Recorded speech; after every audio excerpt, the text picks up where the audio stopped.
এবার আমরা দেখব একজন সুপারভাইজিং অফিসারের করণীয়।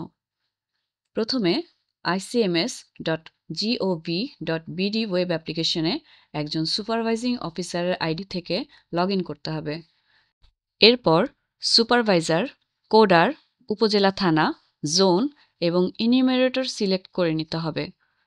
এখানে সিলেক্টেড কোডারের টার্গেট, প্রোগ্রেস এবং রিমেইনিং দেখা যাচ্ছে এবং এখানে কোডারের সাবমিটেড কোডের সংখ্যা এবং সুপারভাইজার দ্বারা ফরওয়ার্ডকৃত কোডের সংখ্যা দেখা যাচ্ছে। সিলেক্টেড কোডারের ভিউ কোডিং বাটনে ক্লিক করতে হবে।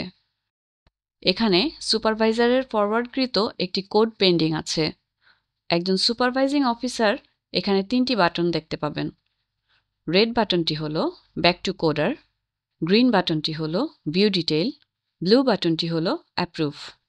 গ্রিন বাটন ক্লিকের মাধ্যমে কোডারের ইনপুট দেওয়ার তথ্যগুলো দেখা যাবে। রেড বাটন অর্থাৎ ব্যাক টু কোডার বাটনে ক্লিক করলে কোডারের ইনপুট দেওয়া তথ্যগুলো দেখা যাবে এবং সুপারভাইজিং অফিসার যদি মনে করেন ইনপুট ভুল আছে তাহলে তিনি ব্যাক টু কোডার বাটনের মাধ্যমে কোডারের কাছে কোডটি ফেরত পাঠিয়ে দিতে পারবেন।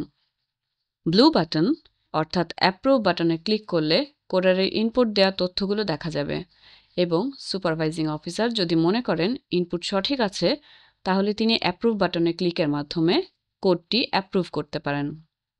আমরা টিউটোরিয়ালের স্বার্থে কোডটি অ্যাপ্রুভ করছি। কোডটি অ্যাপ্রুভড হয়েছে এবং এখানে কনফার্মেশন অ্যালার্টটি দেখা যাচ্ছে। এভাবেই একজন সুপারভাইজিং অফিসার একটি কোড অ্যাপ্রুভ করবেন। আমাদের ICMS টিউটোরিয়ালটি এখানেই শেষ হচ্ছে। ধন্যবাদ।